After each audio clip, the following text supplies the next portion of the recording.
No! Whoa, now, whoa, hey, wait. You gotta wait for the thing. Go ahead.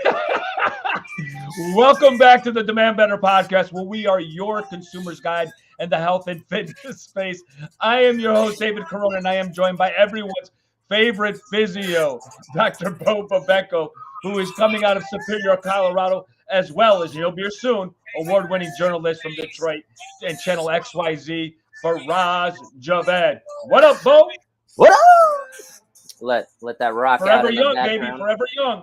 Forever young. It's very appropriate to our topic today. I'm excited. It's one of my favorite topics. Anti-aging is the concept, but we'll get deeper into that. Although I didn't even realize this song was called Young Forever. I call it Forever Young. Young Forever. I think the original that he's sampling was Forever Young. Okay. I don't know. Anyway, yeah, man. Exciting stuff over here. Beautiful day in Colorado. I put together a piece of furniture for the baby, 3 hours, another trip to the hardware store because I messed up one of the using the small screws versus the big. That was the instructions fault a little bit, but I didn't measure twice and cut once. I did not do that. Did you that get is the lesson. Those instructions that you can't really read? They don't give you instructions; they just show pictures. It was pretty straightforward. The only problem was they didn't differentiate. There was like screw drawers, and there was one that had like a round edge. I am not a technical guy. I'm a New Yorker. Well, I don't think not that that's a stereotype of New Yorkers, but I feel like we're not handy people. You're rude. You can get a TaskRabbit to do it for you. I don't know. Listen, I'm enjoying it. Before Faraz gets on, I got a gripe, and I want to talk to you about it because you and I always talk about this, and I've been on this kick lately in terms of trainers. So I was in a gym in Syracuse when I went to go see my mother. And how do you feel about a trainer with headphones on the whole time he's training the person? Like just the AirPods too. Just the AirPods in, baby. They're that are a next level of.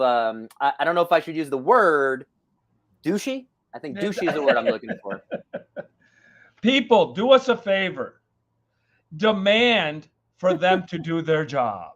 Yeah. Demand for them to teach you and educate you so you can get better. This is your money you are spending if your trainer is on his phone all the time or has AirPods in while he's training you. I don't think that's a really great. Not a good look. Not a good look. No. But with that being said, Faraz will be joining us. Let's move on. This is episode 16. And we are, 16. So let me kind of get my notes here. This is for parents, but most parents, we all know, at least my parents or my mother's not into any form of podcast. But if you have an elderly loved one, this is the moment to take action. And we're not joking about this. You need to do it now. We're going to lay out all the why over the next hour. And we really want to know how this is resonating, not just for fun. We really want to hear how you're going to get your mom and dad moving today. And like on cue, he's here. The model, the six-pack, all of it is here. It's Faraz Javad. Hey, Faraz. How you guys doing this morning or afternoon rather? We're great, man. We're groovy. And we just introduced the topic, but we'll back up. We'll do a little moonwalk for you. I actually would pay to watch that. Like I would actually even do that. Okay, well we just did it.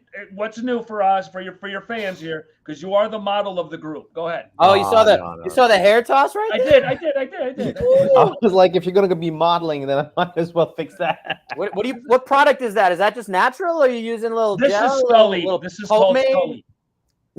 I wasn't asking you. It's a combination of both. It's a little bit of hairspray, a little bit of clay. Okay. Wow. Okay, so we got to go on to our topic, which is senior fitness.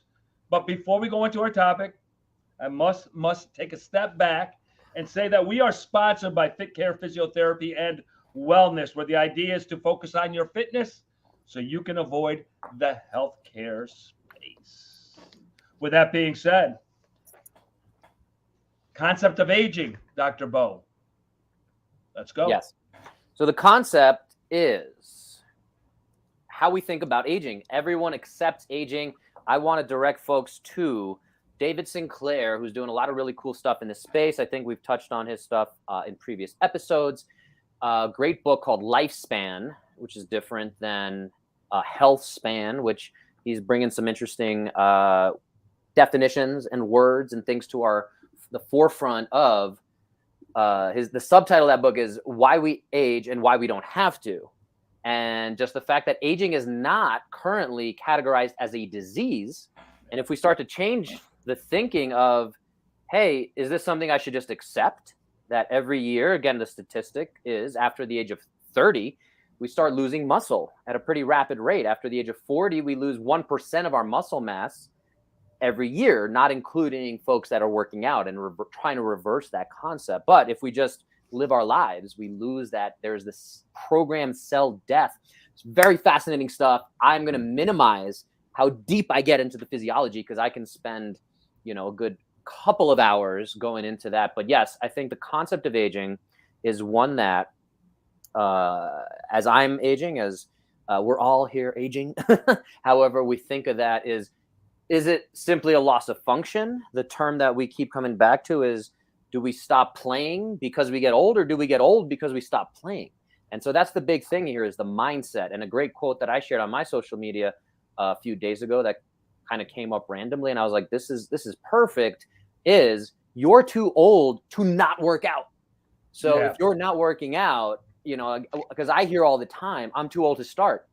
And I'm saying you're too old not to start. If you're just going to continue to decline, it's this vicious cycle we were just talking about right before, is this fear loop of, I don't want to move, or it hurts to do this, or I'm scared to do this. And those are all valid. And we want to make sure we're not diminishing that. But then you do less, you don't move, you deteriorate further, and then you have more pain, you get weaker. And it's just this vicious cycle of getting worse and worse. Well, let me bring it back to you. So we can go back to the squat challenge. I've had 3 knee surgeries on my right knee.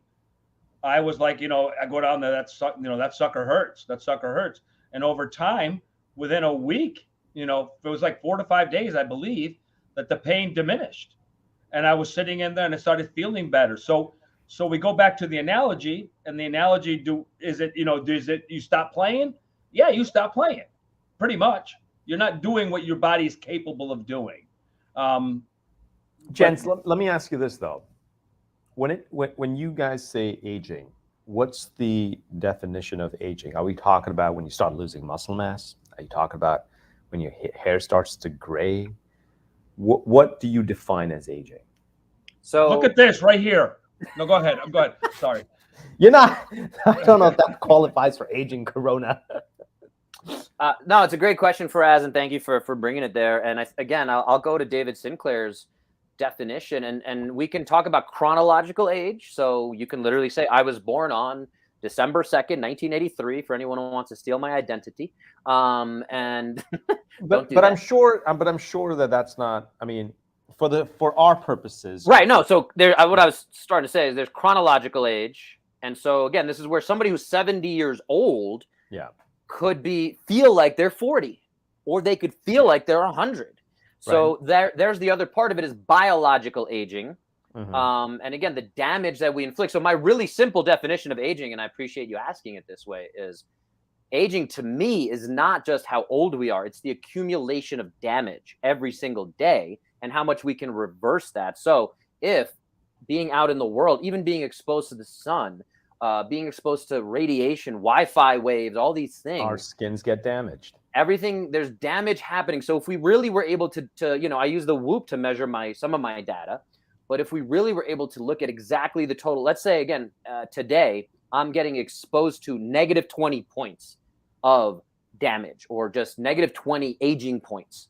And if I do a workout, even though that's causing some more damage, but I recover the right way, and I eat the right way, and I have great conversations, and I do these things that are bringing me up. Now I have positive 21 points. So I've actually had a net of 1 point. I've gotten 1 point maybe younger by having the right combination. So that's my oversimplified definition of aging. So I appreciate you asking that. But there are other biological ways we can measure aging. We can look at telomeres in your DNA, this very high level stuff. And fortunately, a lot of these things are coming along. David Sinclair, who I mentioned earlier, is pushing some of these concepts, and hopefully within a year or two, there's something called a Horvath clock, which again, without going, like I said, I could talk about this for hours. You got me started, but that is another way you can measure how much your DNA is replicating, and basically, again, what your biological age is. So if I'm 38, I can do this test, and it might say, hey, you've done a lot of damage. You know, you're smoking cigarettes, you're eating not great food, blah, blah, blah. You have a lot of stress.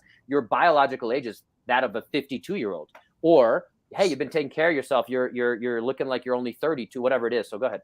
So it's simple. Is it safe to say that every second we are all aging biologically?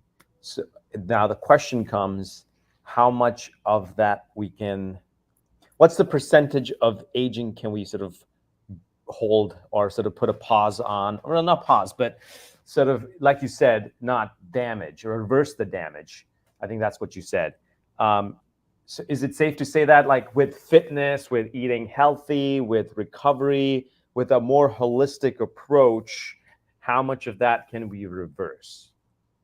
You're going to age more gracefully doing those things. Go ahead, Bo. I'm sorry. I was going to say, I think that we don't know the answer to that question. I think it's kind of unlimited right now. Again, guys like David Sinclair are pushing that envelope to say, you know, currently I think the world record for longest lived human is around 120. Was in China? I don't know that it's in China, but or there might even be 123 or something. But the point, he makes the claim that the first person who's going to live to 150 years old has already been born. So the technology is just coming along. Again, you look at some of these sci-fi concepts, like we're able to create artificial limbs. We might even be able to do the thing where we, you know, put our heads in a jar and put that on top of a body that our mind's able to control. Yeah, all these different sci-fi things. So that's the question is, you know, if these are possibilities, aging wise, yes, that's definitely a thing. Again, I'm not relying on that personally. And I think the conversation we're having here is, what can we do for our own bodies? And to answer your question is, again, I think it's relatively unlimited, but the more we have an understanding of, hey, this water is actually draining me. We think water is a good thing. And again, 10 years from now, we'll probably know and look back at 2022, Dr. Bo, and say, I can't believe you were doing that. Now that we know this about things, the same way we're looking back, you know, 20, 30 years ago. And it's all coming together so quickly. So that's the exciting thing about where we're at with this whole conversation, is it's moving pretty rapidly and all sorts of new aspects to this. So I don't know if that answered your question, but bottom line is, it did answer my question. But I guess what the follow-up I have to that, and I think this goes for both you and Corona, Bo and Corona, is I personally have come across three categories of people when they sort of cross a certain threshold of aging, in my opinion. So, for example, when I look at my colleagues at work, when I look at people at the gym, whether they're doing CrossFit or Jiu-Jitsu, and I'm primarily looking at within my age group. I'm not like looking at the young folks and whatnot. And I see, you know, people who've always been into fitness. There's a good chance they will continue that journey in some way, shape, or form, regardless of their age. So that's one category of people. Second category of people have been pretty athletic in their childhood or in their young adulthood, and then life hits them and they take a backseat. That fitness routine, their healthy lifestyle takes a backseat, and the next thing you know, they've just lost it. They're rocking the dad bod. I'm talking about men for right now. I'm not saying excluding women right now, but I'm just using that as an example. And now as they're aging, it's getting worse, and then they start telling the stories. Oh, I remember the time when I was in my 20s and I could, you know, run 5 miles, and you know, they have all that story to tell. And then there's the third category of people who probably never have done fitness, but now either they're in the mindset, well, I never started off fitness when I was young. There's no point in me doing it now. I'm just going to break my bones.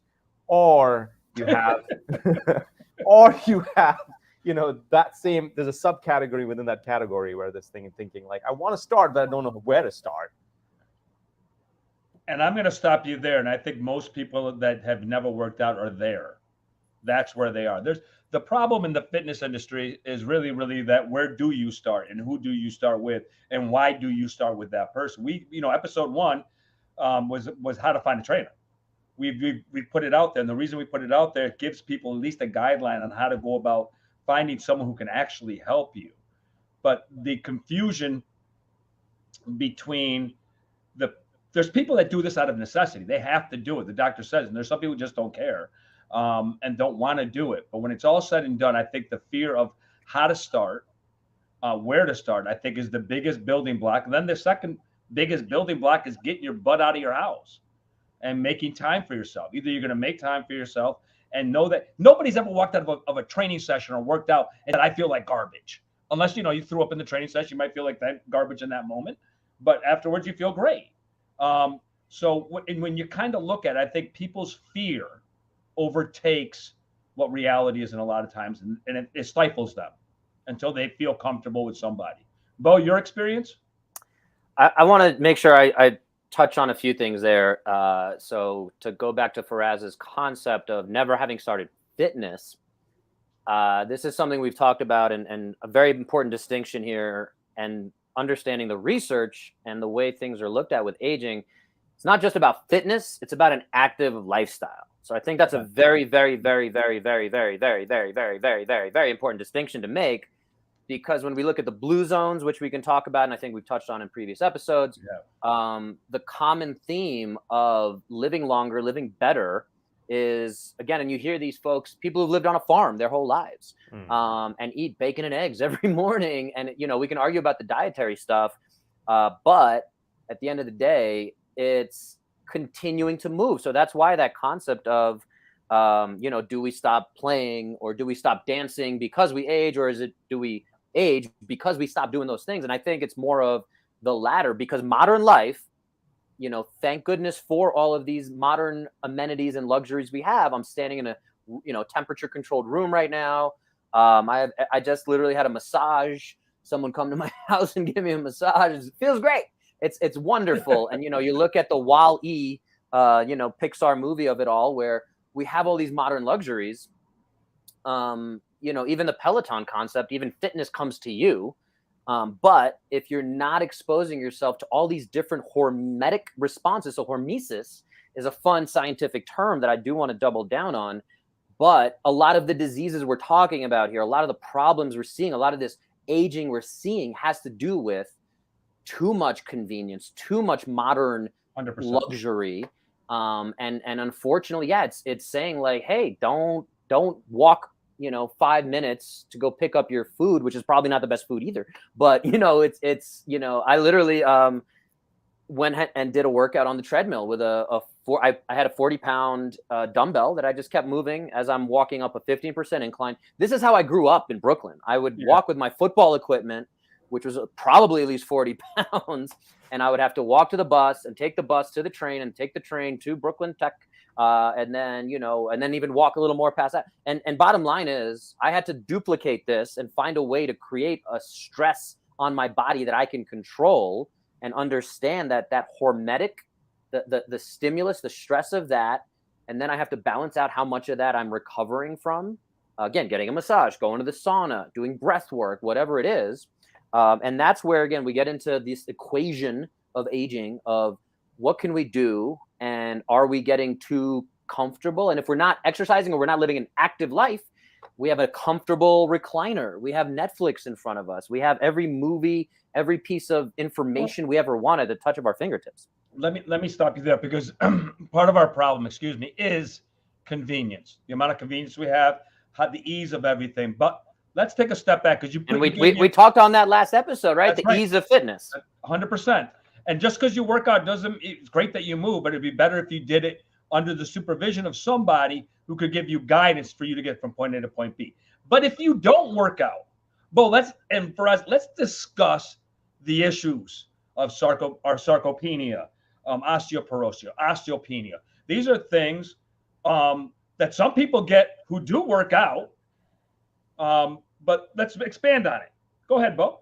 So yeah, I want to say again, this is one of my biggest drivers of why we do this show, why I do my other podcasts, why I work with people and try to get them to understand this long-term investment strategy. Just like a lot of people understand, hey, I need to put money away, and if I invest, $1,000 a month or every few months for 30 years, that compounds, and then when I'm ready to retire, I might have $1 million sitting there. We don't think about that physically. Yeah. And we kind of grind our bodies to the bone, and we deal with injuries. We're very reactive society. So yeah, we deal with that kind of as it comes. So again, when we talk about sarcopenia, osteopenia, all these things, one of my biggest drivers, and I'll give credit to a lot of different people in the industry that have kind of pushed me in this direction of, do you have a movement practice? So again, to Faraz's point, it's not just, or question, it's not just, are you doing fitness? And because a lot of people say, hey, I do Peloton, or I do my yoga class 4 times a week, or I do CrossFit however many times, or I even work with Corona and do personal training. Is that, and again, that might be the gold standard, let's say, Corona.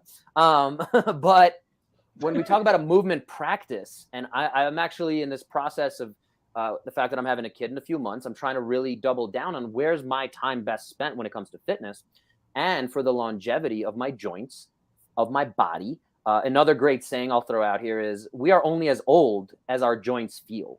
So if your knee is really achy and you're like, I can't do Brazilian Jiu-Jitsu anymore because my knee's bugging me or my wrist is bugging me, and if that becomes more of a chronic issue and really limits you and you don't just rest it and feel better, that's where we're getting into these concepts and these problems. So the big thing is movement practice. So for me, I'll share real quick is this past 7 days, let's look at my last week. I went to the pool and I swam 30 laps, which I got bored more than anything, but I just wanted to make sure I had the capacity to do that. I talked to my triathlon friends and I'm like, I'm pretty sure I could do 2.4 miles. That's an Ironman distance, but I'm like, I'm just bored in a pool. So, maybe we need to go out to the lake and do some different version of that. I went rock climbing, I want to say 2 or 3 times. I've done my ruck walk, whether it's with a weight vest or a dumbbell on the treadmill. I've gone to CrossFit and done some weightlifting, including overhead squats, deadlifts, all these kind of things. So, and we can talk more about what the ideal type of fitness is. I went running a different day just to have a little bit of that different stimulus again. So, there's all these different ways we can look at this. I did a 500-meter row test. I forgot about that, which anyone who's done a true 500-meter row test and has their rowing technique down knows it's a very painful thing, and I don't wish it upon too many of you. But again, the reason I did that, and I needed somebody to challenge me on it, is that anaerobic threshold, which is basically how fast and how hard can you go, is something, again, we say, hey, I don't need all that. Like, you kids doing your crazy fitness, like, or your very intense thing, and you're posting it on Instagram. Like, I don't want to feel that pain. I completely understand that. And if we could put the benefits of that in a pill, great, let's take that pill. But we don't have that pill yet. Everyone's working on that pill. When someone comes up with that pill that puts exercise in a little encapsulation, they're going to be a very wealthy human being. But we don't have that pill yet. So I feel, based on everything I've seen and I know, I have to go and suffer. I have to do these hormetic things. And the other piece of that is, I went into the sauna 2 times a week. I got a massage. I, spent about 10 minutes a day foam rolling or some version of recovery work. So yeah, to say all that, it's understanding this movement practice is not just I do CrossFit or I do yoga. It's having a full picture. And that's what I try to do when I assess someone. Not everyone understands this concept. Not everyone cares. It's a lot. And I try to give you a report card when I see you. Again, if I'm assessing Faraz, I'm going to look at all of his movement patterns and say, and I've done this with him, and he's going to talk about his trauma I created for him when he wanted to be a CrossFit Games athlete. And correction, you killed my dream. Sure. Yeah. Go ahead, Corona. Let's bring this into senior fitness, because you're not a senior yet, but let's discuss, because seniors, like I said this to you and you kind of laughed at me. We make lives for seniors very, very, very easy. And I'm that guy. My mom wants them to get up and get it yourself because it sounds horrible. And I'm the one yelling at my mother all the time. It sounds awful, but my mother at 92 moves very, very, very well. And she can walk a mile without any problem. She'll complain, but she can walk the mile. We got to really, really help these seniors out because of the condition of sarcopenia, osteoporosis. Well, osteoporosis and osteopenia, I know women in their 40s who have osteopenia. And they're normally just runners. I don't want to get big. So let's talk about that. Because that's a good point. That's a good point. And when you do, can you also, break it down just in case if listeners don't know what osteopenia is, sarcopenia is? Just break it down in one line real quick. Sure. So sarcopenia is the breakdown or loss of muscle. Osteo is bone. So penia is that first stage. Porosis, osteoporosis, probably the one most folks might be more familiar with, is the more complete condition where the bones are really, really weak and now fragile. And that's where the doctor or someone will say, hey, you have osteoporosis. Don't do anything where you might, break a hip, because that's what's one of the top causes of ultimately leading to death. Because again, it's just this constant, do nothing and your body shuts down, unfortunately. So osteoporosis, sarcopenia, osteopenia, those concepts are all very important. And one, I know Corona's favorite saying, and one of mine as well, is muscle is the organ of longevity. So again, we have this concept of losing 1% muscle mass every year, turnover just constantly as we are aging, which we've talked about in some different ways.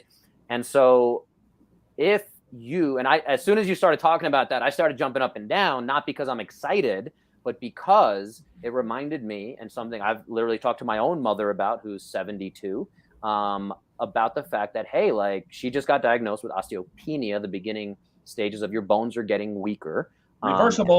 Reversible. And it's a very simple concept called Wolff's Law. Yes. Which is literally saying, and why we see little kids jumping and landing in the playground, and when their bones hit the ground, that force creates a little bit of a stimulus.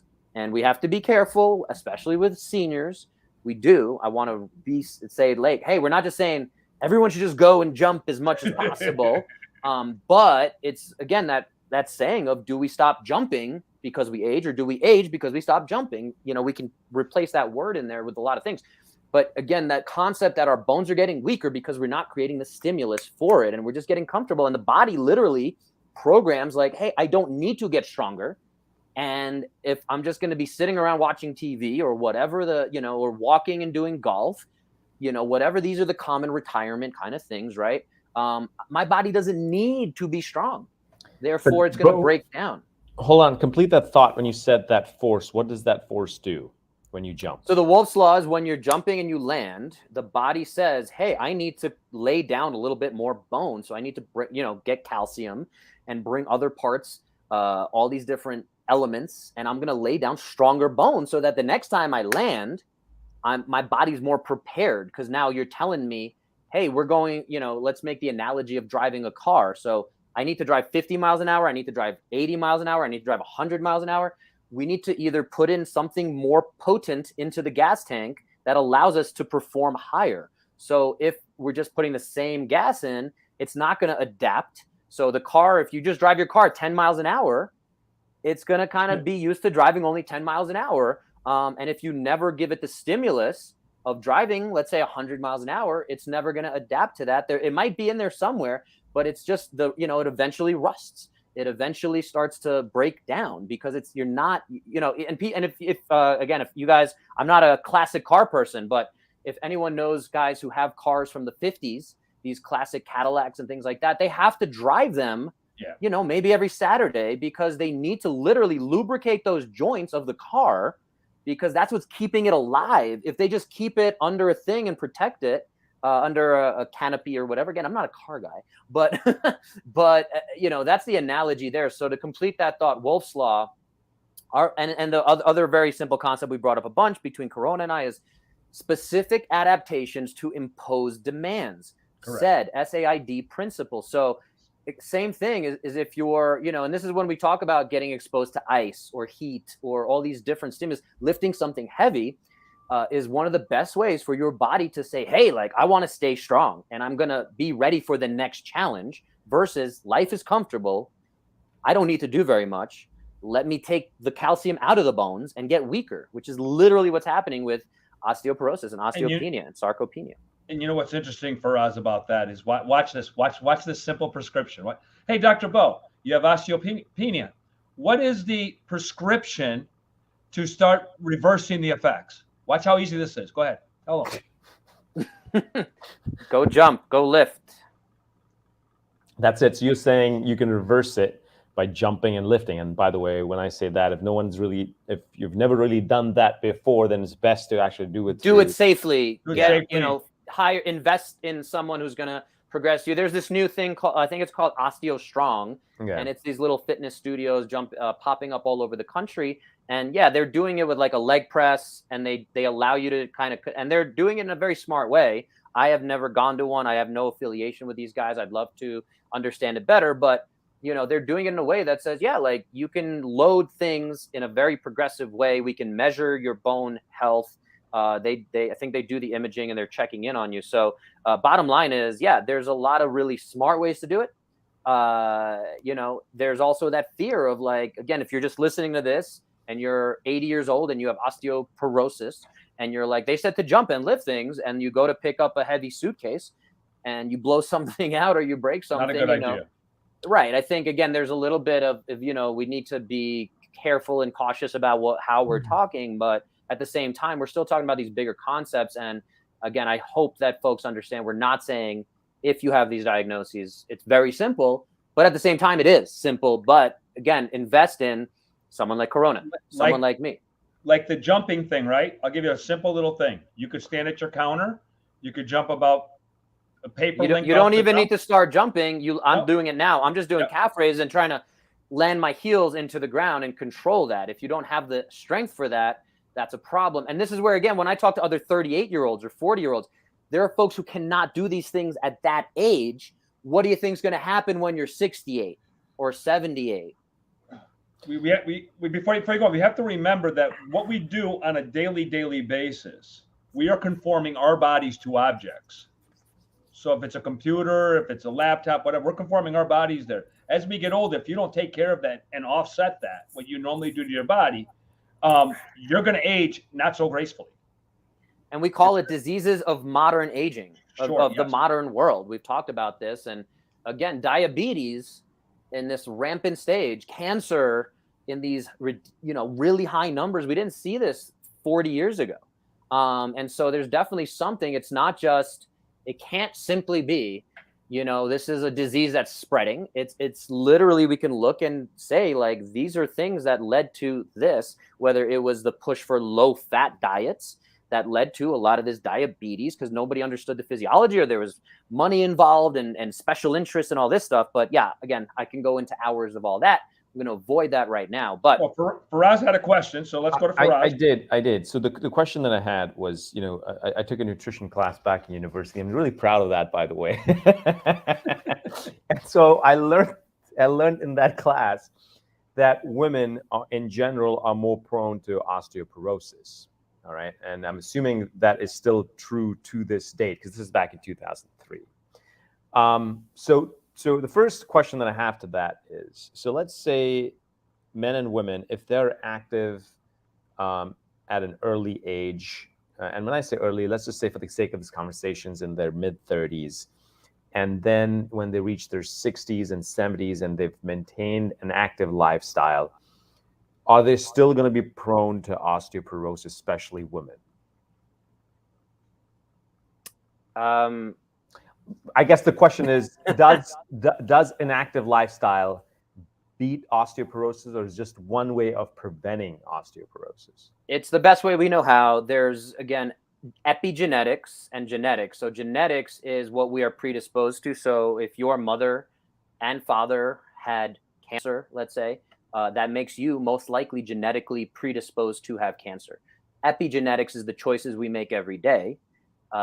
Active lifestyle needs to be defined further within the framework of your question. And I'm sorry to be so technical or whatever about it, but the active lifestyle, which I'm glad you clarified that, because one is you can have an active fitness lifestyle where you're working out and whatnot, and then you have an active lifestyle, for example, like a farmer, where they're so hands-on with their daily work, and they're lifting things, and they're getting mixed modal, crossfitty, constantly varied, stimuli.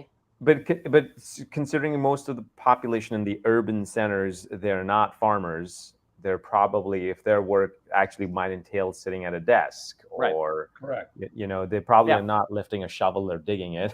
Right. But that said, I have seen at my gym people in their 70s. They're doing jiu-jitsu. They're doing CrossFit. How's that even possible?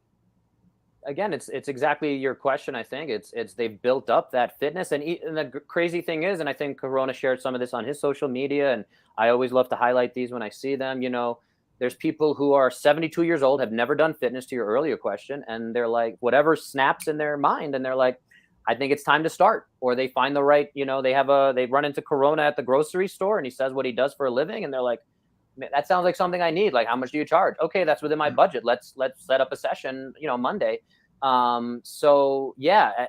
And again, that quote of like, you're too old not to get fit, whatever the age is. So you're asking, how is that possible? And again, you can look at 2 70-year-olds who have chosen very different lifestyles and have had very different genetics. And one can look very crippled and be on a walker and have the history of all these things. And I'm sorry, crippled is not an appropriate word, but my intention there is just to say that they're not very functional. They're not moving very well because they haven't done that for a very long time. And then you have a 70-year-old who's in these like training for the, this term that I wanted to make sure we brought up, that Peter Attia talks about, a MD with the Drive podcast, and very, very kind of famous within the space here. He's been on Joe Rogan podcast, all that stuff. He talks about the centenarian Olympics. And again, that comes back to defining what things are important to you and what do you want to do and what's the ability to move around in the world. Other ways we can define fitness and health is how productive of a member of society can you be. That doesn't mean you need to be able to be a fireman and lift a human being over your shoulder, but it might be, are you cognizant enough, and are you able to walk down to the community center and sit down and talk with 10 kids and share your life experience? That's what, is done in a lot of these, again, blue zones where elders have a purpose. They don't just get sent to retirement and golf and that kind of thing. So there's a lot there. And again, I'm sorry I went off on some tangents, but I hope that kind of clarified. And to kind of just jump on what Bo just said for us, I work with a 95-year-old woman who's a Holocaust survivor. When I met her, she was in a walker. It didn't take me more than a few weeks to get her out of the walker. And now she brings the walker with her. Her caregiver brings the walker so she can sit, but she doesn't use the walker to walk around anymore. She understands she's getting more and more fit. She's doing more pulling exercise. I got her up out of the chair. This can happen. Now we're talking about, it started for her. I started with her at 95. So you're saying anyone at any age can start? 100%. If you're under the right guidance and you start doing things and you start attacking that person from where their weaknesses are and getting them to start being more functional, you can get anything. You can really, really achieve anything. Your body is an amazing, amazing piece of equipment that can work and do amazing, amazing things if you push it. But then at the same time, there will be a difference in performance for someone who is in their 70s and someone who they're in their 20s. Sure. You lose power. What did Hank say to us, bro? It was, he lost power and stamina. Was it? Those are the two things he lost as he aged. Yep. Yeah. And again, there is a natural cell death that is, again, the formula I was talking about of we are experiencing aging every single day, and we need to fight against that. So until we can figure out every single nuance and cranny, and did we sleep enough, and did we do enough of the right type of stimulus and training to keep building our stamina, and again, we might need, Hank is, for anyone just who hasn't listened to our previous stuff, Hank Berger is a CrossFit athlete that owned a gym in Long Island. His son, Ian Berger, was a guy I worked with at CrossFit Fifth Avenue, where I first met Faraz. Bottom line is he's an incredible example. You can go see him still lifting, and I think he's competing in Masters 65 plus Olympic weightlifting and setting some records there. And again, I think we're going to see every year, I think we're going to see more and more folks setting those Masters records, which is just incredible. We saw the first, I think, 100-year-old doing a 100-meter sprint, Yeah. you know, kind of stuff. So stuff like that is amazing. And I think, again, we're just seeing the tip of the iceberg. But yeah, at the end of the day, to finish that thought is, if we could find a formula and say every single aspect of aging, and we can really isolate a human being in, you know, a lab, let's say, and say everything that's going in that's negative, that's hurting you, we could look at your cells, we could look at your blood, and we can say, again, you're getting negative 20 points a day. How do we continue to make sure you're getting plus 21 points? Is it sauna? Is it ice baths? Is it, again, massage? Whatever it is. Well, let's think about, you and I talked about this offline. Look at the indigenous population. We have 90-year-olds sitting in squatting positions, you know, now. You know, they're 90 and they're just sitting like we were squatting. It's the modern lifestyle that we live that is causing a lot of us to have that need for a movement practice, for us to have a need to break what we do daily. What we do daily is what we become. You see Bo all the time is stretching and doing stuff while we're doing these things. He's always working on his movement practice. We don't do that. And then we get tired because we don't move. And it's just a vicious cycle that seniors go through. And once they get moving, they feel better. They know they feel better. And our cells respond to movement. Like we feel better, like you're saying, you know, again, people who start doing the right stuff, most people don't realize how bad they feel. That's another common thing I'm sure Corona's heard thousands of times, as I have, is I didn't realize how bad I felt. I just thought that was normal. Brain fog and achy joints and getting out of bed is hard. These are all things I hear constantly. So, and I'm going to shout out Kelly Starrett and Juliette Starrett, who I just had on my podcast, episode 103, I think, or 105, that they're publishing a new book called Built to Move, which talks to these are basic things that we're missing. Again, like, you know, one of the things I work with a lot of my clients on is, and this is a common thing, after you eat, you know, whatever meal you're having, go and take a walk for 10 minutes. Just move. It doesn't have to be anything too fancy. And we lose these things because we're living in this luxurious lifestyle, and you eat and you want to sit. And again, if you're not eating the right thing, that's a whole different part of the conversation. So at the end of the day, I just want to say, again, movement really is, you know, like there's all these cliches that I want to throw out, but coming back to muscle is the organ of longevity. The more you can keep muscle, it is the equivalent of money in your bank account. So we are not necessarily over fat, which is a conversation. We are not just unhealthy when we look at blood work. A lot of times we are under muscled, which is, again, happening every year that we keep talking about, 1% loss. If you can battle that, if you can minimize it from 1% loss to only 0.5% loss, or even gain a little bit of muscle, which is going to happen if you're doing the right kind of training, then that's really the key to living longer. Is there's definitely too much muscle that we can build. That's such a thing. But if we are pushing the envelope, it's not something I'm super concerned about. Like Corona kind of, alluded to women saying, I don't want to be too bulky. Well, I'm saying, hey, if you want to live longer, if you want to feel better, you need muscle. And that's not the same as bulky. And we can go into the nuance of all that, but it really is a fun piece of the conversation of under muscled, and we can measure that. And we see that in your function, how you go up and down stairs, how you get in and out of bed, how you get up and down off the toilet, in and out of a car. And these are things that we have to start building in our youth. Well, in terms of game plan, and sorry, Corona, if I cut you off. No, I'm going to go right there with you. I'm right there with you. Just hear me out for a second. Okay. We need to fill. We were talking about classes for seniors because we're talking about senior fitness here. So we're talking about classes. That is a game plan, and that is a strategy. I'm going to take a class to help me move better as I get older. I'm going to get a trainer to help me move better. I'm going to walk regularly. In reality, a lot of these classes don't really do that, but they have the label of senior fitness. Bo, I know you and I talked about this. I don't see people walking normally coming out of a class. What would they do in a lot of those classes that I see is you see them shuffling their feet, right? And then the first thing that they do when they shuffle their feet is say, hey, come on down, have a seat. So you can tighten up your hip flexors some more. Let's just do it that way. And then we'll do it. Bo, give me your thoughts on that. Yeah, so it comes back to the fact that and this is every so another quote I've thrown out and has been, bouncing around in my head for the last few months is every system is perfectly designed to get the results it gets. 100%. So the fact that this is the first generation of humans in human history that is has a shorter life expectancy than the previous generation, again, speaks to that modern ill of everything we're talking about. And so to answer your question about groups, without going into too many tangents, which I want to do, and I'm fighting it really hard, trying to evolve as a human, is, it's simply that these are not complete pictures. And I think, Corona, you've alluded to this a lot, is when you have a group of 20 people, especially who have very different needs, yes, it's very hard to say, again, everyone do this one exercise. And again, if you're struggling over there in the back, Faraz, just, take a seat, or we'll modify it. We'll use the lighter band or whatever.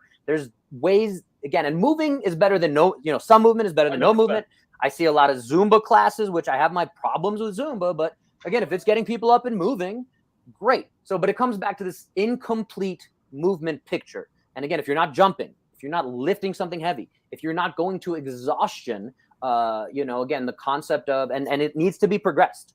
And so again, if there's 20 seniors in an assisted living facility, let's say, or a senior citizen home, whatever we want to take as an example, all 20 of them are probably going to have semi-close needs, but at the same time, they might need 20 completely different strategies for what we need to expose them to, how often, how we need to monitor their recovery. So it can be a high level thing. And I don't want to make it seem like it's impossible. But this is where, if we start investing the right money, and this is when I work with someone, no matter what their age, I say, hey, in 6 months of working with me, I'm trying to give you as much of the $500,000 in education that I have in my brain, so that you are now my deputy and you know what you need to do. And you're going to know more than whoever's running your senior fitness class.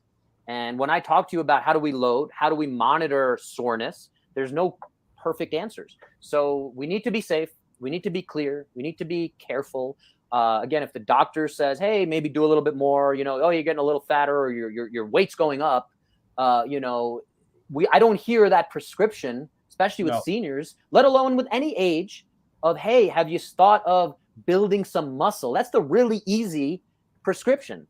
Jump, build muscle, and do it safely. There's a lot of ways. Lift better. I can got me down these paths of, I want to go down all of them, but I'm going to stop there. So hopefully that answered your question. Group fitness can be very incomplete. And I know it's one of the reasons Corona hates CrossFit.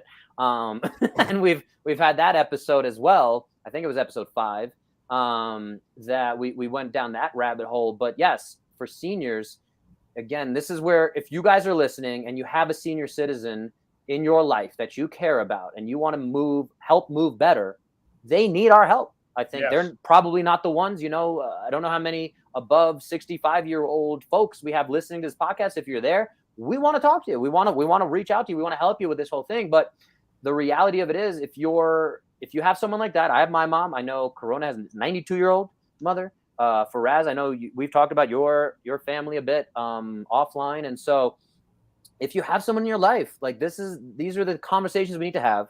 These are the ways we can start saying, hey, if it's easy for you and I to have a conversation. And then for my mom, I want to buy her a little rebounder thing that she can just put it down, do 30 seconds of jumping. And that might be enough to move her a little away from osteopenia and away from osteoporosis.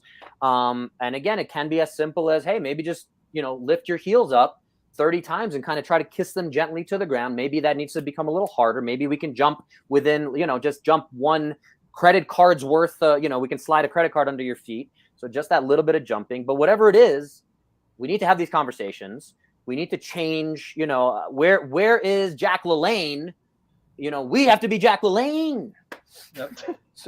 So my question for game plan is, so let's say we have 2 60-year-olds, one who is leading an active lifestyle, which includes having some amount of fitness, and one that isn't, that has pretty much has led a sedentary lifestyle. They want to start getting active. What do you guys recommend for them to look out for when so one who is already active and is furthering their fitness journey, what should they look out for? And what does the person who's starting their journey, what should they look out for? The person starting their journey, I'll start there. Okay, needs to find somebody to help them. Okay, Define somebody. Okay, it has to be. It could be a trainer. It could be a physical therapy. Well, Bo is a physical therapist / trainer / nutritionist / whatever. So he's a whole bunch of slashes. So if you go back to episode 1 that we talked about, you need to go out and have somebody make an assessment on you and explain to you. If you can't move your arm like this, immediately rotate it to shoulder, we got a problem. There's certain things that are happening in your body that can be identified and they can be worked on. But if you have a problem in one area, you have a problem throughout your whole body because your body's just trying to balance itself out. So if you don't have an assessment and you think you're going to go from a book, I'm not going to guarantee. I will say there's a very, very good chance you're going to get injured. What if they don't have the resources or the money to get assessed? What do you recommend then? I'm going to say this to you. When we're talking training, that doesn't always mean you need to be going 2 to 3 times a week. You can set up with someone for one session, have a plan set up, and then come back and see them 8 weeks later, 7 weeks later, and get another lift. Because I will say this to you, there's nothing more important than learning how to do movement appropriately so it benefits you and that you don't get injured going forward. Because if you start doing a movement pattern incorrectly and your body takes that as the norm and it's a compensated movement, there's a very good chance down the road you're going to be hurt. Bo, your thoughts?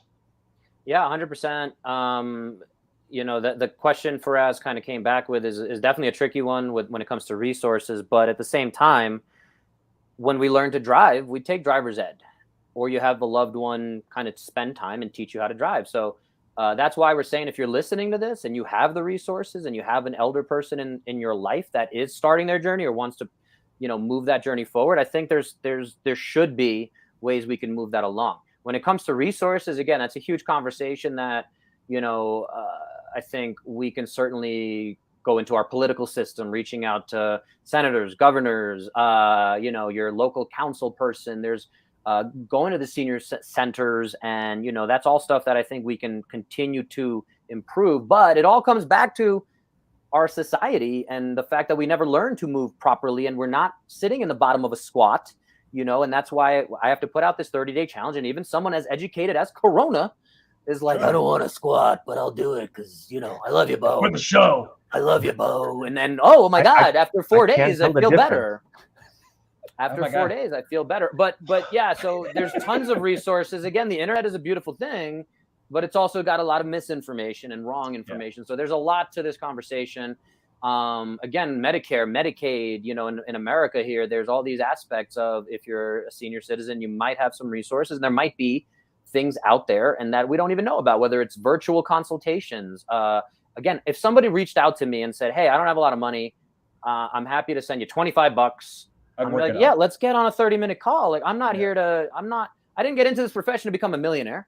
And again, anyone listening to this, I'm happy to have that conversation. Again, if not everyone's willing to say that they don't have the resources, I know there's a lot more to it. And some of us have to, put out there's 401s, C3s and these nonprofit organizations out there. I know there's tons of them. There's tons of resources. I want to do a better job of putting that in the show notes and making sure they get it put out there. Physiology First is one I'll throw out there. I don't know exactly all the infrastructure. They're focused more on teenagers, but they're teaching teenagers how to breathe and deal with stress as a countermeasure to getting on medications to be an ADHD so that they grow up. And this is a big concept to what we're talking about here of, you never learn how to breathe properly. We assume people know how to breathe or how to sleep or how to eat. And it's a difficult conversation to have. And there's a lot of, again, there's not a lot of money to be made, but there's also a lot of money to be made by doing the wrong things or selling a certain product. And at the end of the day, get to bed on time, eat some broccoli, start addressing these things. But we need to have these conversations. And to again, talk about Kelly and Juliet Starrett that I had on my podcast there about Built to Move is, their big takeaway, and I challenge them, is like, where's the next Jack LaLanne? And I joke about it, but the governmental regulations that get put out we should all have 150 minutes of exercise a week, that kind of thing. It's got to be very broad and general, so they're not hurting a lot of people. Physical therapists within my profession, I can speak to, again, for hours of, it's infuriating that you get a senior and you want to get them moving and you don't want them to walk away too sore. And the last thing you want to do is make them any more injured. But at the same time, if you don't Yeah. empower them to lift, again, 45 pounds off the ground, like you can put any senior citizen in front of me right now. I'm pretty confident I can teach them to lift something heavy off the ground without perfect form, but as close to perfect as possible. But that's the kind of conversation we need to be having. So there, just to finish that thought, sorry again for my rantings, and I apologize again. I'm trying to do better, but you guys keep bringing me in. We demand better from you, DeBo. So let me just finish the thought of their big point was we're built to move, and there is no Jack LaLanne coming. It is up to us. So it is up to you, whoever's listening. It is up to each of us to be the node. So again, I'm in this community with 320 units right now, houses, whatever, townhouses. So I'm going to reach out, I reach out to them and I say, hey, like if anyone wants to get a little healthier, I'm here for that. I have a lot of tools, and I have to be it's very careful with marketing and trickeration and all this stuff. And like, I'm not trying to sell myself, but at the same time, I'm like, I want to be here. If you want to come work out with me in my garage, let's do it. If you're ready to have a conversation and pay me some money for like how to breathe better, let's do it. So there's all these different aspects, but built to move, be a node. Back to you. Okay. For us, I'm going to give you a little something else about, you can follow that up, but I want to let you know something because I'm very proud of my mom. My mom's 92 years old. She's on 0 medication. Love it. 0. And she's a country girl from Cuba. She still does plants flowers, has 2 knee replacements, still goes out, still does stuff, still carries the laundry downstairs. She does all that stuff. And that's just from an active lifestyle. Back to you, Faraz. No, so I love it. First of all, any mother stories, I always enjoy that. So we spoke about someone who's starting the journey, what they should keep in mind, and obviously the key thing is to get assessed. If you don't have the resources, Bo is being kind enough, and I'm assuming Corona, you're going to do the same. No, I've done it, and okay. I do it. I have people that I make them pay. They can reach out to you. They can reach out to you, both of you, sure. And work something out.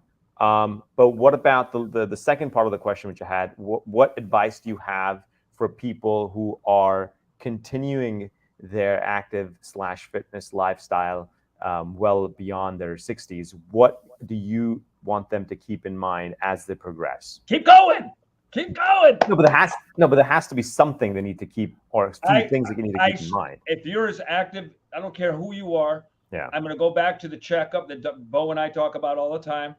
Listen, man, I don't care how fit you are. You need to get checked.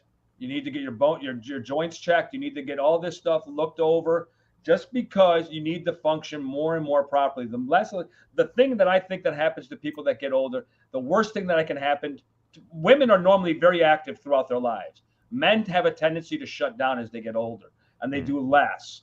And that is only from my empirical evidence of the people I deal with. But in terms of someone who's fit, get checked, man. Check out, find out what's not working, what's working, and make that better. Make yourself 1% better, as Bo says. But there's a whole bunch, an array of things, if you are fit, that you still need to look out as markers in terms of trying to better yourself. Bo, your thoughts?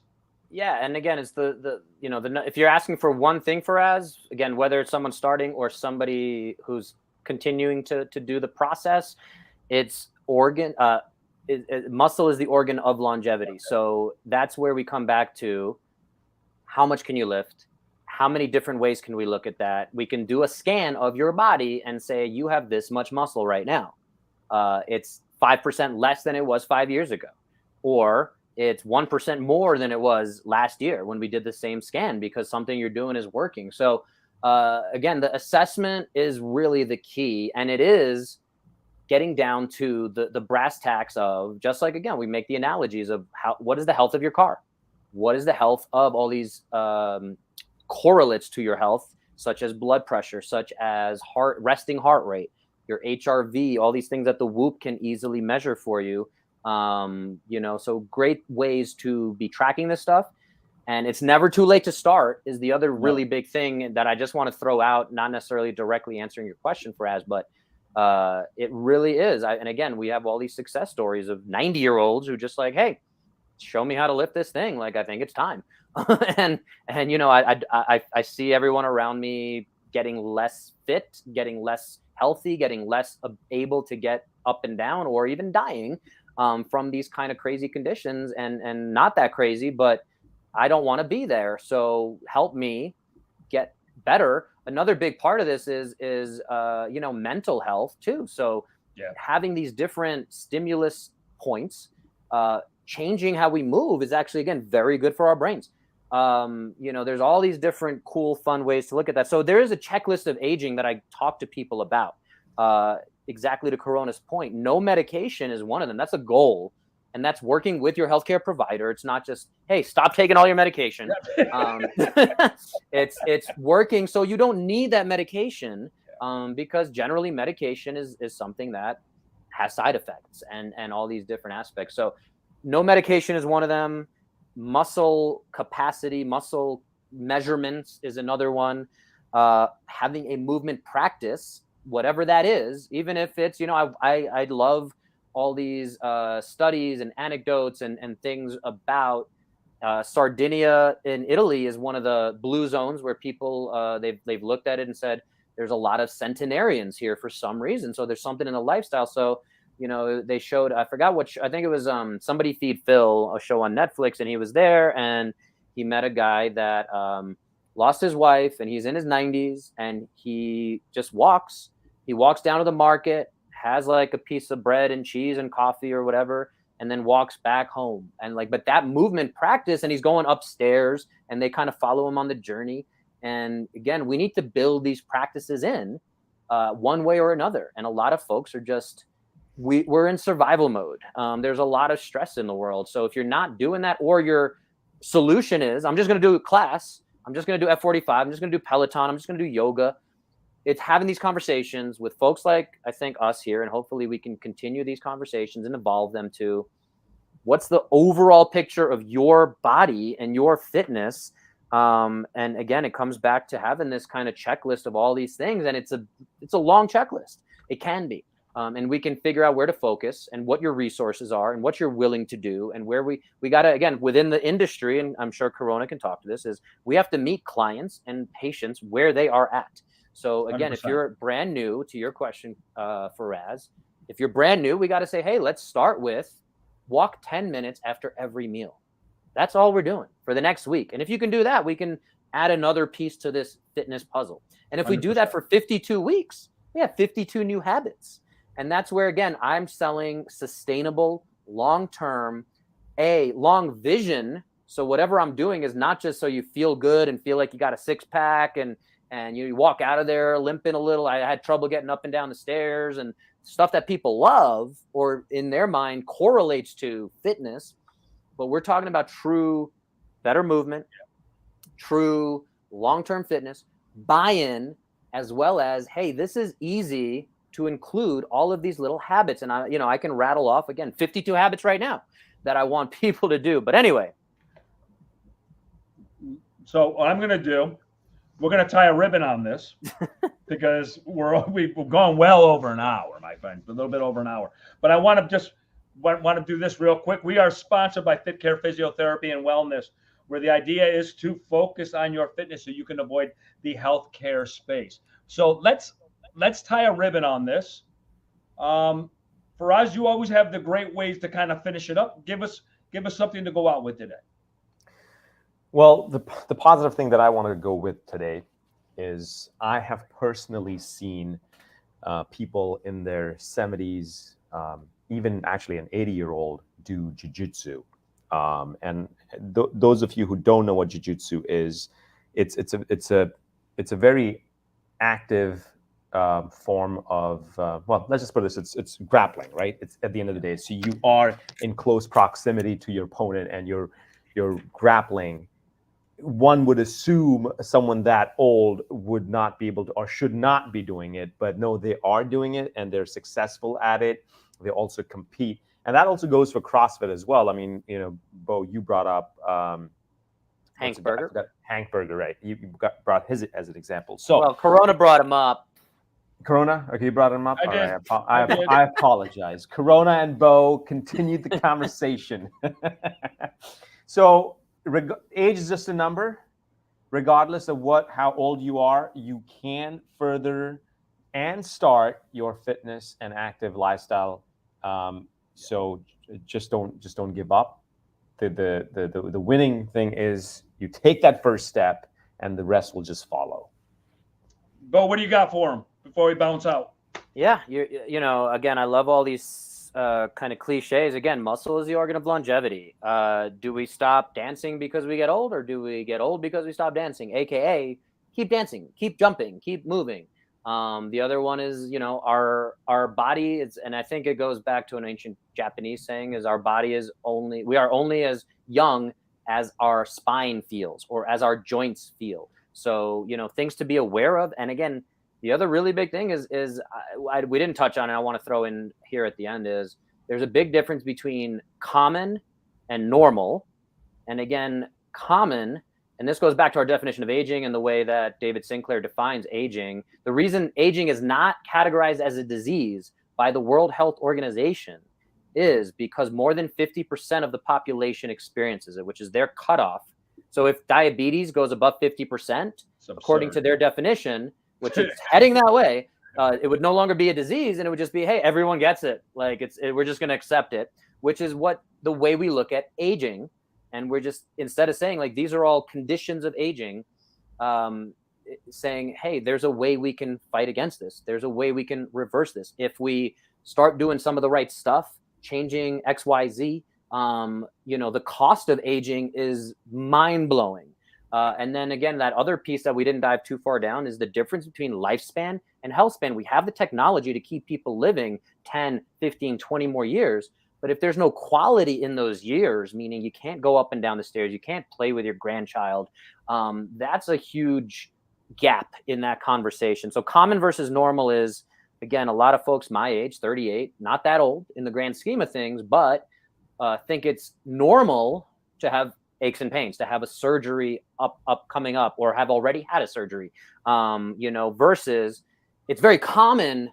That doesn't mean it's normal, and we shouldn't normalize it, even though we have the technology. It's abnormal to have had a shoulder surgery, no matter how active you are, to be facing, again, obesity, over fat, under muscled, all these concepts. So again, I can talk about this stuff. I appreciate you guys bearing with me and calling me out when I need to be, but yeah. No, you've been listening. It's a lot. It's a huge topic. We could probably stay in this for another hour. I can guarantee you on that.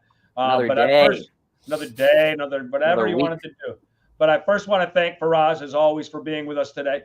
And most of all, we want to thank all of you who have been spending your time with us today. If you like the show, you can help us by writing a review, liking, sharing, subscribing to the Demand Better podcast. Listen, you're never too old to start. Get on it, get moving. And from us to you, get your butts in gear. Demand better. And with that, we are